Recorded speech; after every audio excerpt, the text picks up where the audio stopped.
जम्मू कश्मीर में आज भी मौत का आंकड़ा अच्छा नहीं है। आज भी मौतें जो हैं वो 54 डेथ्स जो हैं वो जम्मू कश्मीर से आई हैं, जहां पे 32 जो है वो जम्मू डिवीज़न से है और 22 जो हैं वो कश्मीर डिवीज़न से हैं। और नए पॉजिटिव केसेस की अगर मैं बात करूं तो 5190 नए केसेस जो हैं वो जम्मू कश्मीर से आज रिपोर्ट किए गए हैं, जिसमें से 1770 जो हैं वो जम्मू डिवीज़न से हैं और 3420 जो हैं वो कश्मीर डिवीज़न से आए हैं। कश्मीर डिवीज़न से ये हर दिन आंकड़ा जो है नए केसेस का वो बढ़ता जा रहा है। हर दिन 3000 से ज़्यादा केसेस कश्मीर डिवीज़न से आ रहे हैं। लेकिन एक तरफ जम्मू डिवीज़न के लिए अच्छी खबर है कि वहाँ पे नए जो केसेस हैं, नए पॉजिटिव केसेस जो हैं वो घटते जा रहे हैं। और अगर मैं डेथ्स की बात करूं तो टोटल जम्मू कश्मीर में आज 54 डेथ्स हुई हैं, जिसमें से 18 डेथ्स जो हैं 18 लोगों ने अपनी जान जीएमसी जम्मू में गंवाई और उसमें से 4 लोग जो हैं वो ब्रॉड डेड जीएमसी जम्मू लाए गए। उनके बाद उनके जो डेड बॉडीज़ थी उनको कोविड प्रोटोकॉल के अंडर रैप अप करके उनकी फैमिली को सौंपा गया अंतिम संस्कार के लिए। उसके बाद 4 केसेस जो हैं वो 4 जो मौतें हैं वो जीएमसी रजौरी से रिपोर्ट हुई हैं। एक व्यक्ति ने जीएमसी कठुआ में अपनी जान गंवाई, एक व्यक्ति ने सीडी हॉस्पिटल जम्मू में अपनी जान गंवाई, एक व्यक्ति की जान डीएच उधमपुर में गई, एक व्यक्ति ने एमएच जम्मू में अपनी जान गंवाई सतवारी में, एक व्यक्ति की मौत ईएमसी अमृतसर में हुई, एक व्यक्ति ने नारायणा हॉस्पिटल कटरा में अपनी जान गंवाई। उसके बाद 8 लोग जो है वो स्किम सौरा में उनकी कोविड-19 के कारण मृत्यु हो गई।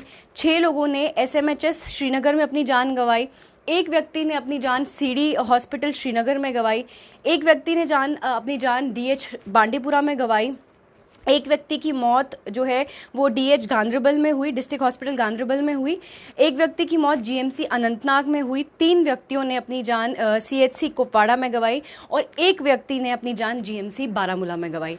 जहां तक कि पॉजिटिव केसेस का सवाल है, जो आज पॉजिटिव केसेस आए हैं, अगर मैं डिस्ट्रिक्ट वाइज डिस्ट्रीब्यूशन करूं तो श्रीनगर में देखा जा रहा है पिछले 3 दिनों से जो आंकड़ा है वो 1000 से कम आ रहा है, जो कि एक तरफ से अच्छी बात है कि जो पॉजिटिव केसेस, नए पॉजिटिव केसेस का आंकड़ा है वो घट रहा है श्रीनगर डिस्ट्रिक्ट में। तो आज श्रीनगर डिस्ट्रिक्ट में टोटल जो केसेस हैं 920 आए हैं एक्टिव केसेस, जिसमें से 917 जो केसेस हैं वो लोकल के हैं और 3 लोग जो हैं वो ट्रैवलर्स के हैं। बारामूला में आज 454 केसेस आए हैं, जिसमें से 452 जो हैं वो लोकलाइज के केसेस हैं और 2 लोग जो हैं वो ट्रैवलर्स थे जो पॉजिटिव आए हैं। उसके बाद बड़गाम की अगर मैं बात करूं तो 508 टोटल पॉजिटिव केसेस आज आए हैं, जिसमें से 504 जो हैं वो लोकलाइज के हैं और 4 केसेस जो हैं वो ट्रैवलर्स के हैं। पुलवामा में 158 टोटल केसेस आए हैं, जिसमें से 157 जो हैं वो लोकलाइट्स हैं, एक जो व्यक्ति है वो ट्रैवलर थे जिनका जो पॉजिटिव टेस्ट हुए हैं। अनंतनाग से 415 टोटल केसेस आए हैं, जिसमें से 412 जो हैं वो लोकलाइट्स के हैं और 3 व्यक्ति जो हैं वो ट्रैवलर्स थे।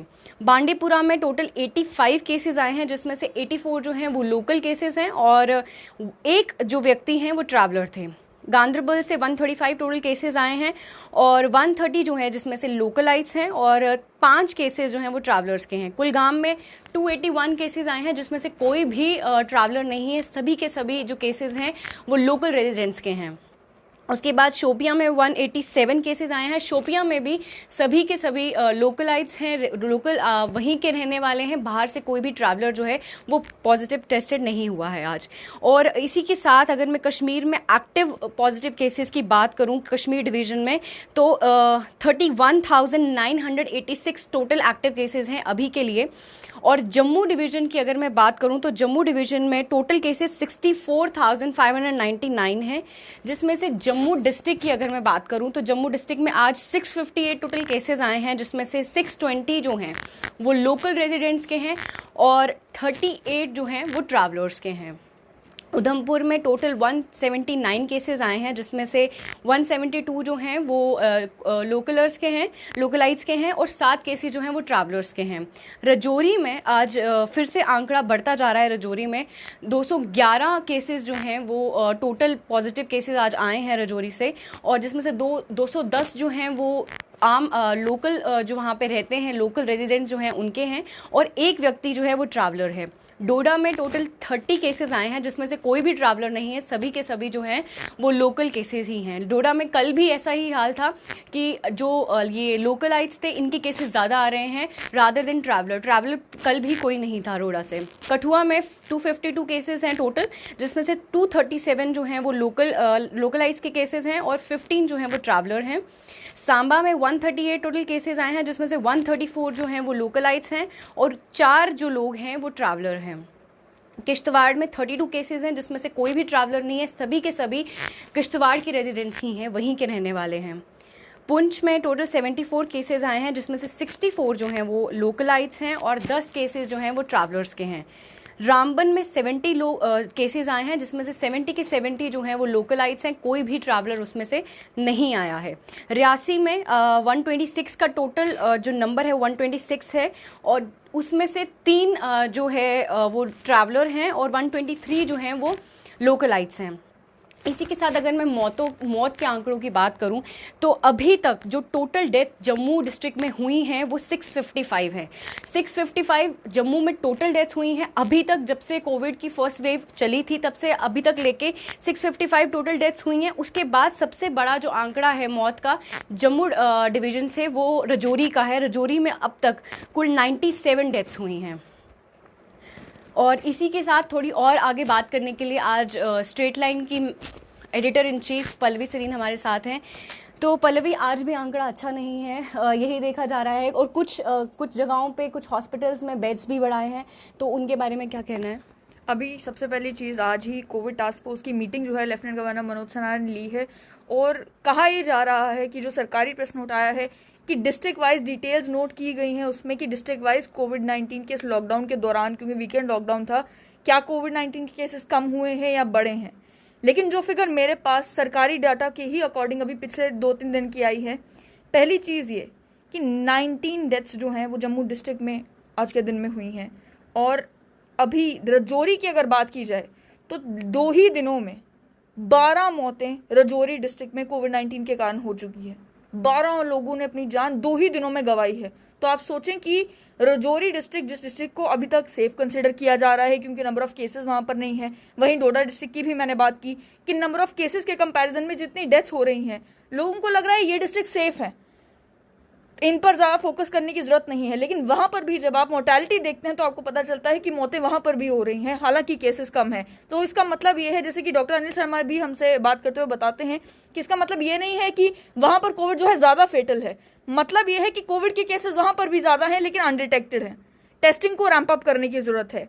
47 न्यू एडमिशन जो हैं वो कल से लेकर आज तक जीएमसी जम्मू में हुई है और बेड कैपेसिटी तभी बढ़ाने की जरूरत पड़ी है। 106 बेड्स जो हैं वो बढ़ाए गए जीएमसी जम्मू में, लेकिन 47 नई एडमिशन्स भी हुई। तो इस समय अगर बेड कैपेसिटी की बात की जाए तो जीएमसी जम्मू में नियरली 66 बेड्स जो हैं वो इस समय वेकेंट है। और जैसा कि बताया भी जा रहा है कि जिन अस्पतालों में पेशेंट्स का लोड ज़्यादा है वहाँ पर जो है बेड कैपेसिटी बढ़ाई जा रही है फेज्ड मैनर में। लेकिन जीएमसी जम्मू के बारे में जो चीज़ समझने की ज़रूरत है वो मेन चीज़ ये है कि क्या आप सोर्स ऑफ इन्फेक्शन पर कोई कंट्रोल कर पा रहे हैं। मेरी बात मेरी एक दोस्त से हो रही थी जिनके एक परिजन जो हैं वो चंडीगढ़ में एक अस्पताल में एडमिट थे, सरकारी अस्पताल में एडमिट थे। उन्होंने ये बताया कि जब कोविड पेशेंट के साथ एक अटेंडेंट को अंदर जाने की इजाज़त दी जाती है तो उस अटेंडेंट को वापस घर नहीं आने की इजाज़त दी जाती। जब तक वो पेशेंट, कोविड पेशेंट जो है अस्पताल में एडमिट रहेगा तब तक वो अटेंडेंट भी अस्पताल ही रहता है। आप ये नहीं कर सकते कि पहले एक अटेंडेंट जाएगा फिर वापस वो घर जाएगा फिर वो किसी और को भेजेगा, या एक ही वार्ड में 3-3 अटेंडेंट जो है वो पेशेंट के साथ रहेंगे। अटेंडेंट की इजाज़त वहाँ भी दी जा रही है क्योंकि नर्सिंग स्टाफ की कमी है, पैरामेडिकल स्टाफ की कमी है। कोविड पेशेंट को जो है जितनी प्रॉपर केयर की ज़रूरत है एक अटेंडेंट दे पाता है और अटेंडेंट खुद भी चाहता है कि बीमारी हो तब भी कोई बात नहीं, मैं अपने जो परिजन है उसका साथ नहीं छोड़ूंगा। लेकिन जहां पर एक अटेंडेंट के साथ, और उसको भी प्रॉपर पीपी किट पहनाकर या प्रॉपर प्रिकॉशंस लेकर आप भेज सकते हैं, आपने तो खुला रखा है। कोई भी आ जा रहा है कोविड वार्ड में, 3-3 लोग एक पेशेंट के साथ जो है कोविड वार्ड में हैं, वो घर भी जा रहे हैं, वो अस्पताल में भी घूम रहे हैं, वो डॉक्टर्स के कमरे में भी जा रहे हैं, वो नर्सेज से भी बात कर रहे हैं, वो कहीं पर भी घूम रहे हैं, वो अलग अलग डिपार्टमेंट्स में जा रहे हैं, वो अस्पताल में नीचे प्रेमिसेस में बैठे हैं, वो कैंटीन में जा रहे हैं। ये लोग, इनके बारे में डॉक्टर्स कह रहे हैं कि ये सुपर स्प्रेडर्स हैं क्योंकि कोविड वार्ड से जब आप निकलेंगे तो आप इन्फेक्शन लेकर निकल रहे हैं। आपने कपड़े का मास्क पहना है, आपने मास्क नीचे 2 मिनट के लिए कर दिया बात करने के लिए, या अगले बंदे को आप खाना खिला रहे हैं जब पेशेंट को, तो आपने अपने मास्क का ध्यान नहीं रखा। ये सारी चूक जो हो जाती है कोविड वार्ड के अंदर आपको इन्फेक्ट कर देती है। और इस टाइम पर रेगुलेट करने की जरूरत है कि आपका सोर्स ऑफ इन्फेक्शन कहाँ है। जब आप सोर्स ऑफ इन्फेक्शन को ही नहीं कैटर कर पा रहे और आप कह रहे हैं कि लॉकडाउन बढ़ा देने से कोविड का इन्फेक्शन कम होगा, तो वो पॉसिबिलिटी बहुत कम है कि आपके इन्फेक्शन कहाँ हो रहे हैं।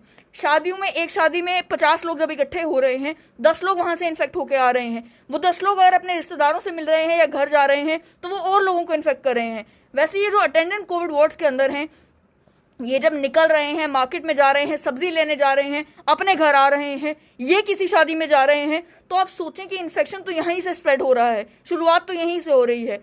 तो जिस चीज पर सबसे पहले रोक लगाने की जरूरत है उस चीज को कंप्लीटली इग्नोर किया जा रहा है। फोकस किसके ऊपर है कि लॉकडाउन सभी डिस्ट्रिक्ट्स में बढ़ा दिया जाए। लॉकडाउन बढ़ाना इस समय एक अच्छा कदम है, क्योंकि जिस टाइम पर आपको एक्सपेक्टेड है कि पीक है और या फिर पीक अभी आ सकती है, इससे भी वर्स्ट सिचुएशन हो सकती है, आप लॉकडाउन लगा रहे हैं, कोई बात नहीं। लेकिन जो चीजें एविडेंट है, जो चीजें लोग पॉइंट आउट कर रहे हैं, जो चीजें डॉक्टर्स पॉइंट आउट कर रहे हैं कि ये तो किसी भी तरीके से जस्टिफाइड नहीं है, और इसी वजह से कि आप 4 अटेंडेंट्स जो है वो वार्ड में भेज रहे हैं। कल एक हंगामा भी हुआ गवर्नमेंट मेडिकल कॉलेज जम्मू में। आप समझें कि इस टाइम पर डॉक्टर्स कितना अंडर प्रेशर काम कर रहे हैं। अगर डॉक्टर्स और अटेंडेंट्स के बीच में किसी भी तरीका का क्लैश इस टाइम पर होता है, आप समझें कि अगर PG doctors, resident doctors, interns जो हैं वो आपके लगभग 4 घंटे के लिए स्ट्राइक पर चले जाए ना, तो अस्पताल पूरा बंद हो जाएगा। आपको गवर्नमेंट मेडिकल कॉलेज जम्मू में फिर पेशेंट्स की देखरेख करता कोई नहीं मिलेगा, आपके पास ऑप्शन कोई नहीं रहेगा। तो ये भी समझने की जरूरत है कि इस टाइम पर वो लोग जो अपनी ड्यूटी कर रहे हैं और मुश्किल से 5 घंटा सो रहे हैं, उन्हें अब इतना भी आराम नहीं है कि वो अगर कोविड के पेशेंट्स को देख भी रहे हैं तो साथ साथ में अटेंडेंट्स के साथ भी बहस कर रहे हैं। इंफ्रास्ट्रक्चर मौजूद करवाना सरकार का काम है, डॉक्टर्स का काम नहीं है। अस्पताल प्रशासन का भी काम नहीं है, सरकार का काम है, क्योंकि ये कोविड-19 की जो सिचुएशन है इमरजेंसी की सिचुएशन है। अगर किसी भी चीज की कमी अस्पतालों में है तो उसे सरकार को पूरा करना है, उसे डॉक्टर्स को पूरा नहीं करना। डॉक्टर्स का काम है पेशेंट की देखरेख करना। अगर वो पेशेंट की देखरेख करने में कहीं कमी कर रहे हैं तो डॉक्टर्स को ब्लेम किया जा सकता है। लेकिन कोई मशीन अगर अवेलेबल नहीं है या फिर जो है नर्सिंग केयर प्रॉपर नहीं मिल रही, तो उसके लिए डॉक्टर्स को ब्लेम नहीं किया जा सकता। नर्सिस की कमी है गवर्नमेंट मेडिकल कॉलेज जम्मू में, कोई माने या ना माने लेकिन कमी है। ये इस बात से साबित होता है कि जो लोग अंदर कोविड वार्ड्स के अंदर हैं वो हमें कॉल करके बताते हैं कि यहाँ तो 2 ही नर्सेज हैं, 3 ही नर्सेज हैं। वो भी कहती हैं कि हमें पीपी किट पहननी होती है, बहुत मुश्किल होती है, हम एक ही बार पीपी किट पहनकर आएंगे, 4-5 पेशेंट्स को देखकर वहां से चले जाएंगे। जो डॉक्टर से हमारी बात हुई उनका कहना है कि 2 ही नर्सिंग स्टाफ है एक वार्ड के लिए, वो लोग जो है 70 इंजेक्शन उनको लगाने होते हैं अलग अलग पेशेंट्स को, वो भी 2 घंटों के अंदर अंदर, उनके लिए बड़ी मुश्किल की बात है। अनाउंस तो कर दिया गया है कि पैरामेडिकल स्टाफ बढ़ाया जाएगा, लेकिन बढ़ाया कब जाएगा? और जब तक बढ़ाया नहीं जाता तब तक पेशेंट केयर कैसे होगी? ट्राइजिंग की फैसिलिटी जब बनाई गई थी, ट्राइजिंग में दिक्कतें आई, तो आज इस टास्क फोर्स में फैसला लिया गया है कि ट्राइजिंग के और सेंटर्स बनाए जाएंगे, ताकि जो कोविड-19 के पेशेंट्स जो इनिशियली आ रहे हैं अस्पताल में, उनके लिए टाइम ज़्यादा ना लगे किसी भी अस्पताल में एडमिशन लेने से पहले। ट्राइजिंग की फैसिलिटी बढ़ाई जा रही है, लेकिन जब एक व्यक्ति अस्पताल में एडमिट हो जाता है, जिसे जो सेवियर पेशेंट है, उसे जिस तरीके की केयर की ज़रूरत है, क्या वो अस्पताल में मिल पा रही है? और इसमें गलती क्या डॉक्टर्स की है या गलती इस चीज़ की है कि जिस तरीके से प्रिपेयर होना चाहिए था जम्मू कश्मीर में, खासतौर पर जम्मू डिवीज़न में, सरकार को जो पहले ही कर लेना चाहिए था, वो अब रास्ते ढूंढ रहे हैं कि अब क्या किया जाए। और साथ ही साथ रिकवरी रेट जो है वो भी काफ़ी अच्छा है। अगर हम लोग आए दिन केसेस के बढ़ने की बात कर रहे हैं तो लोग जो हैं वो रिकवर भी अच्छे नंबर से कर रहे हैं। अगर मैं आज के रिकवरी रेट की बात करूं तो 2423 लोग जो हैं वो जम्मू डिवीज़न से रिकवर हुए हैं, तो ये एक पॉजिटिव खबर भी है। तो इसके बारे में आप क्या, मतलब इसे कैसे देखते हैं हम? पहली चीज़ है कि रिकवरी रेट में ये भी समझने की ज़रूरत है कि बहुत सारे वो लोग हैं जिन्हें इन्फेक्शन माइल्ड हो रहा है, वो लोग हैं जिन्होंने वैक्सीन लगवाई थी, फर्स्ट डोज ही लगवाई थी, अभी पूरी तरह इम्यून नहीं हुए थे, केयरलेसनेस बढ़ती, पॉजिटिव हो गए, माइल्ड इन्फेक्शन हुआ, ठीक हो गए। कई लोग वो हैं जो घर पर थे, घर पर होम आइसोलेटेड थे, ठीक हो गए, वो भी रिकवरी रेट में शामिल है। लेकिन कई सारे लोग जो हैं वो अस्पताल से भी ठीक होकर घर जा रहे हैं। Recovery rate is a reality कि रिकवरी रेट जो है अच्छा है। और कोविड-19 में जो है कई सारे लोग जो हैं उन्हें इन्फेक्शन होता है, उन्हें ज़्यादा फील भी नहीं होता, जुकाम बुखार हल्की सी खांसी जो है वो होगी, ऑक्सीजन सैचुरेशन नॉर्मल रहता है। मेरे परिवार के लोग हैं जो कि कोविड पॉजिटिव हुए, लेकिन उसके बाद उम्र भी ज़्यादा थी, कोमोर्बिडिटी भी थी, लेकिन ठीक हो गए, घर चले गए, अस्पताल जाने की ज़रूरत भी नहीं पड़ी, सीटी स्कैन करवाने की ज़रूरत नहीं पड़ी, जो चीज़ें आजकल जो हो रही हैं। लेकिन ये भी बात सच्चाई है कि जैसे जैसे आपके कोविड-19 के पेशेंट्स का नंबर बढ़ता जाएगा, मोर्टालिटी भी बढ़ती जाएगी। रिकवरीज तो हो रही हैं, लेकिन अगर आपका इन्फेक्शन बहुत ज़्यादा स्तर पर होता है, बहुत ज़्यादा नंबर आपका इन्फेक्शन का होता है, बहुत ज़्यादा लोग पॉजिटिव आते हैं, तो आपका डेथ का काउंट भी उतना ही बढ़ेगा। जहाँ तक बात है रिकवरीज की, एक पॉजिटिव खबर है, ज़रूर लोगों तक पहुँचनी चाहिए कि 2400 लोग जो है वो रिकवर कर रहे हैं और कई सारे लोग अस्पतालों से रिकवर कर रहे हैं। लेकिन जिस परिवार का कोई चला जाता है, दुख मेन उसी बात का होता है कि वो जो बच सकता था वो क्यों नहीं बचा। तो क्योंकि एक बार जो चला गया वो तो वापस नहीं आएगा। जो एक बीमारी से रिकवर कर गया उसके लिए कहानी है कि मैं भी पॉजिटिव हुआ था, अब मैं ठीक हो गया हूँ। लेकिन जिसके परिवार से कोई चला जाता है उसे मालूम होता है कि बीमारी एक्चुअल में कितनी गंभीर है। Recovery rate should be positive sign for all those people जो टेस्ट नहीं करवा रहे खुद को, जो इस डर में है कि हम कोविड पॉजिटिव अगर आ गए फिर ये हो जाएगा, फिर वो हो जाएगा।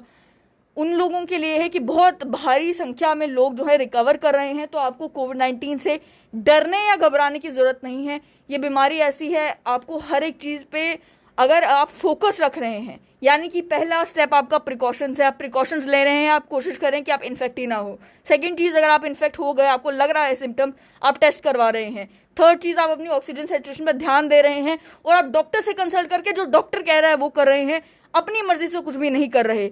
और फोर्थ थिंग फिर आपकी एंड में आती है कि अगर आप समय पर अस्पताल पहुंच रहे हैं, और समय वो डॉक्टर से बार बार बात करके हम भी लोगों को बता चुके हैं कि कौन सा वो समय है जिस समय आपको पेशेंट को जो है वो अस्पताल पहुंचाना है।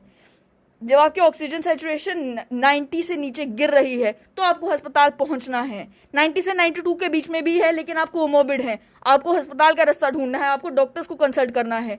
आप 50 और 60 तक ऑक्सीजन सैचुरेशन गिरने का इंतजार क्यों करते हैं? लोगों के माइंड में कॉन्सेप्ट आ चुका है कि कोई बात नहीं, ऑक्सीजन सैचुरेशन जितनी मर्जी हो, पेशेंट वेंटिलेटर पर पहुंचेगा तो पेशेंट ठीक हो जाएगा। ये धारणा जो है, ये धारणा अपने माइंड से निकालिए। जो डॉक्टर्स कोविड-19 से डेली बेसिस पर डील कर रहे हैं, वो जो बता रहे हैं उस बात को समझिए। गूगल करके, ऑनलाइन पढ़ के आप अपनी मर्जी से मत सोच लीजिएगा कि हम घर पे ऑक्सीजन सिलेंडर मैनेज कर लेंगे तो ठीक हो जाएगा, हम घर पर रेमडेसिविर जो है वो अगर दे देंगे पेशेंट को तो ठीक हो जाएगा।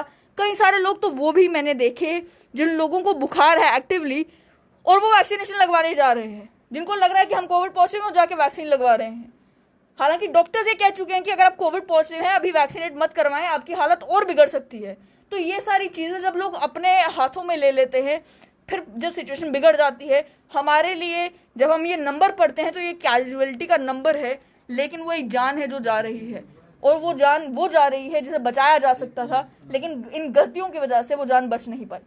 साथ ही में आज डिविजनल कमिश्नर जम्मू का ये ऑर्डर आया है कि हर दरवाजा डोर टू डोर जो होगा सर्वे होगा, जहाँ पे लोगों से ये पूछा जाएगा कि वो बीमार हैं या फिर उनकी जो बीमारी है वो किस लेवल तक है, ताकि ये जो क्योंकि आए दिन ये केसेस सुनने को मिल रहे हैं कि लोग घर पे ही अपना ट्रीटमेंट कर रहे हैं और अस्पताल तब पहुँचते हैं जब उन्हें काफ़ी सिचुएशन जो होती है काफ़ी ख़राब हो चुकी होती है। डॉक्टर्स ये कंप्लेन कर रहे हैं बार बार कि पेशेंट तब हमारे पास आता है जब उसके लंग्स जो हैं वो काफ़ी डैमेज हो चुके होते हैं। तो इसी को कंट्रोल करने के लिए सरकार ने, प्रशासन ने ये दोबारा से डिसीजन लिया है, जो पिछले साल भी लिया गया था डिप्यूटी कमिश्नर जम्मू जो उस समय थी सुषमा चौहान जी के द्वारा। तो इसे कैसे देखते हैं? आपकी ऑलरेडी फेल हुआ एक प्रोसेस जो पहले भी एक नाकामी पा चुका है, फेस कर चुका है, वो दोबारा से इम्प्लीमेंट किया जा रहा है। आई थिंक इस बार जो है प्रशासन की कोशिश ये है कि they might be able to figure out something different, क्योंकि जो मैंने पढ़ा कि इसमें वो कोशिश कर रहे हैं कि वनरेबल सेक्शन ढूंढे कि यानी कि कोमोर्बिड कितने लोग हैं, या फिर वो सेक्शन कितना है लोगों का जो 45 अबव है, और जो लोग जो है एज्ड हैं लेकिन वैक्सीनेट अभी तक नहीं हुए। तो वो भी उसमें लिखा हुआ था कि पता करने की कोशिश की जा रही है कि वनरेबल ग्रुप जो है वो कितना है, और साथ ही में सर्वे करके ये भी जाना जाएगा कि कोविड का स्टेटस जो है वो कितना है, यानी कि कौन सी फैमिली में ऑलरेडी किसी को कोविड हो चुका है, जो लोग अब कुछ हद तक जो है प्रोटेक्टेड हैं क्योंकि एक बार इन्फेक्ट हुए हैं फिर ठीक हुए हैं, तो एक लेवल ऑफ एंटीबॉडीज जो है वो बॉडी में बन जाते हैं। अगर ये कोशिश केवल डेटा इकट्ठा करने की है तो ये ठीक कोशिश है कि आपको एक ओवरऑल पिक्चर जो है वो मिल जाएगी, लेकिन अगर ये कोशिश ये डिटरमाइन करने की है कि इन्फेक्शन कितना फैला है तो ये कोशिश जो है ये नाकाम हो जाएगी, क्योंकि मुझे नहीं लगता कि जहाँ पर लोग अपने सगे रिश्तेदारों को नहीं बताते कि हमारे घर में किसी को बुखार है आप यहाँ पर ना आए, वहाँ पर कोई ऑफिसर या कोई सरकारी कर्मी जो है वो दरवाजे पर खड़ा हो और पूछ रहा हो कि आप सब ठीक हैं, डर के मारे ही बहुत सारे लोग बोल देंगे कि नहीं हम बिल्कुल ठीक ठाक हैं, हमारे यहाँ पे किसी को कोई दिक्कत नहीं है। हमारे यहाँ पे बुजुर्ग भी ऐसे हैं जो सुबह वॉक करने के लिए निकलते हैं, शाम को घर आते हैं, बिल्कुल ठीक ठाक है सब कोई, किसी को कोई दिक्कत नहीं है। तो अगर उस तरीके की कोशिश है इन्फेक्शन फाइंड आउट करने की, तो मुझे नहीं लगता ये सक्सेसफुल हो पाएगा, क्योंकि आप लोगों के घरों में तो जाके ढूंढेंगे नहीं कि किसी को बुखार तो नहीं है, आप तो पूछ ही सकते हैं। आप पूछेंगे तो आपको क्या पता है कि जो अगला व्यक्ति है वो आपको सच बताएगा या नहीं बताएगा। और इस टाइम पर, कोविड के टाइम पर, जहाँ पर यही लोगों में डर है कि हम किसी को बता देंगे कोविड है तो कोई हमसे बात नहीं करेगा, कोई हमारे घर नहीं आएगा, हालांकि ये एक बीमारी है और सबको इस बारे में पता ही है कुछ हद तक, तो उस टाइम पर ये सोचना गलत है। लेकिन मुझे नहीं लगता कि इस टाइम पर भी अवेयरनेस इतनी है, जहाँ पर डॉक्टर्स ये कह रहे हैं कि लोग खुद को लेकर ही नहीं मान रहे कि मेरे को जो जुकाम है, मुझे जो बुखार है, ये कोविड हो सकता है। वहां पर कोई ये बताए किसी को कि मुझे जुकाम है, बुखार है, मुझे ये दिक्कत है, जब वो खुद ही उसे एलर्जी मान रहे हैं, ये बोल रहे हैं कि हमने ठंडा पानी पी लिया होगा या हमने कुछ गलत खा लिया होगा इसीलिए ये दिक्कत आ रही है, वहां पर कोई सरकारी कर्मी को सच बताएगा, इस बात की पॉसिबिलिटी बहुत कम है। यानी कि ये डर लोगों में परसिस्टेंट है कि जो भी उन्हें जुकाम या बुखार हुआ है वो कोविड के कारण नहीं है, और इस डर के कारण वो अस्पताल में नहीं पहुंचते हैं, इस डर के कारण वो टेस्ट नहीं करवाते हैं। तो लोगों से भी ये रिक्वेस्ट है कि अगर वो बीमार हैं, अगर उनको सिम्टम्स शो हो रहे हैं तो वो टेस्ट के लिए जाए, और कोविड जो है वो रिकवर हो सकता है, रिकवरी रेट अगर आप देखें तो वो रिकवर हो सकता है। और साथ ही साथ अगर मैं बेड्स की वैकेंसी की बात करूँ कि हॉस्पिटल्स में कितने बेड्स वैकेंट हैं, तो गवर्नमेंट मेडिकल कॉलेज जम्मू में आइसोलेशन जो बेड्स हैं वो 66 वैकेंट है, लेकिन आईसीयू बेड्स कोई भी नहीं है। चेस्ट डिसीज हॉस्पिटल में 22 आइसोलेशन बेड्स जो हैं वो वैकेंट है और एक आईसीयू बेड जो है वो वैकेंट है। गांधीनगर हॉस्पिटल में जो न्यू ब्लॉक है गांधीनगर हॉस्पिटल का, उसमें 83 आइसोलेशन बेड्स अवेलेबल हैं, वैकेंट है, और आईसीयू बेड कोई भी नहीं है। सुपर स्पेशलिटी हॉस्पिटल में इस समय ज़ीरो, कोई भी आइसोलेशन बेड जो है वो वैकेंट नहीं है। साथ ही साथ जो कोविड आईसीयू बेड्स हैं उसमें 7 जो बेड्स हैं वो अवेलेबल हैं। अगर मैं एसएमएचएस हॉस्पिटल श्रीनगर की बात करूं तो आइसोलेशन बेड्स जो हैं वो ज़ीरो हैं, वहाँ पे कोई भी बेड इस समय आइसोलेशन बेड अवेलेबल नहीं है, लेकिन आईसीयू बेड जो है वो एक वैकेंट है। स्किम्स सौरा की अगर मैं बात करूं तो एक वैकेंट आइसोलेशन बेड है और कोई भी आईसीयू बेड अवेलेबल नहीं है। चेस्ट डिजीज हॉस्पिटल श्रीनगर की अगर मैं बात करूं तो 5 आइसोलेशन बेड अवेलेबल हैं, कोई भी आईसीयू बेड वहां अवेलेबल नहीं है। तो लोगों से यही विनती है और प्रशासन से भी यही विनती है, मेडिकल एडमिनिस्ट्रेशन से, हॉस्पिटल एडमिनिस्ट्रेशन से यही विनती है कि ये आम कोविड-19 जो है वो आम बीमारी नहीं है। जैसे कि अगर आम बीमारी किसी को होती थी तो उसके साथ जब परिजन 4 परिजन या 3 परिजन जब जाते थे उसे विजिट करने के लिए तो उसका मोराल हाई ज़रूर होता था, लेकिन कोविड-19 एक बहुत सीरियस बीमारी है, ये एक डेडली वायरस है जो बहुत स्ट्रांगली जो है वो स्प्रेड होता है। तो एक केवल अगर अटेंडेंस ज़रूरी है हॉस्पिटल में, अगर अटेंडेंस ज़रूरी है कोविड वार्ड में, तो सिर्फ एक अटेंडेंट वहाँ रहे और प्रशासन ये मेक श्योर करे कि वो अटेंडेंट बाहर ना आए और एक से ज़्यादा अटेंडेंट वहाँ ना रहे, क्योंकि ये सोर्स हैं, ये सुपर स्प्रेडर्स हैं जो बाहर निकलेंगे तो डेफिनेटली वायरस को फैलाएंगे। धन्यवाद।